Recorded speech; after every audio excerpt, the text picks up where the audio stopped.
I know the secret to breaking their game without saying a word. But first, I saw his fall. I was there, when the darkness inside him almost won. I saw how an ordinary guy turned into a monster from one word, one look, one betrayal. Rain lashed his face, fist into the wall, blood on concrete, a red storm inside, tearing everything apart. Rage consumed him like fire devours dry grass. But I saw another, the one the world tried to break the hardest. Betrayal by friends, torture, mockery, blood on the cross. And not once did he lose himself. I was there and saw how the master turned silence into a weapon no one could take away. This is the story of the forbidden power of ignoring, the power that makes you untouchable. Let's look at the enemy under a microscope. Why do they come back? Why do they write sorry 1 hour and you're a monster the next? It's not love and it's not hate. Psychology calls it intermittent reinforcement.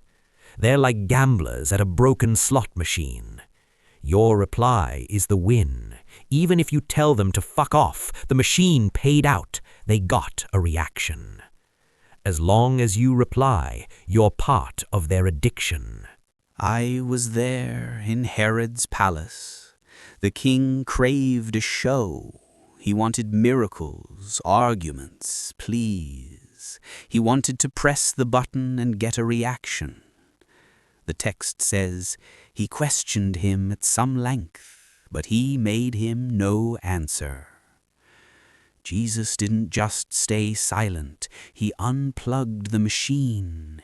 He deprived Herod of his drug, attention. And what did Herod do? He raged. He humiliated him. Remember, a manipulator's rage at silence is an addict in withdrawal. Don't treat their withdrawal with your attention. Let them burn in their own fire. First revelation, your attention is the most expensive currency in the world.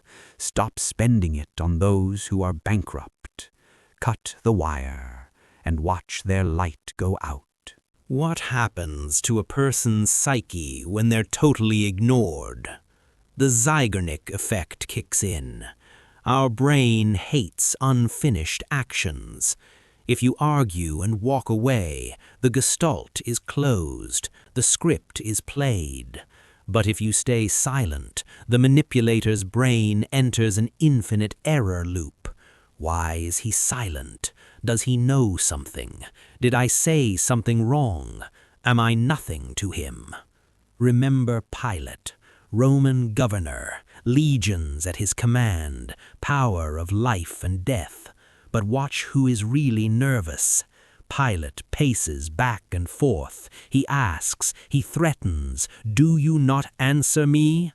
Jesus' silence created a vacuum, and Pilate filled that vacuum with his own fear. He started justifying himself to a prisoner. "I have authority to release you," he was trying to convince himself. Jesus broke his frame without making a single move. Think of it like tennis. He serves the ball, an insult. He waits for you to return it, but you just let the ball drop and walk off the court. The game is over. He stands with the racket looking foolish. Second revelation, silence is a canvas. Give a manipulator a blank canvas of silence, and he will paint his worst nightmares on it. He will invent your reply himself. He will accuse himself. He will punish himself. You don't need to be the judge. Just be the mirror.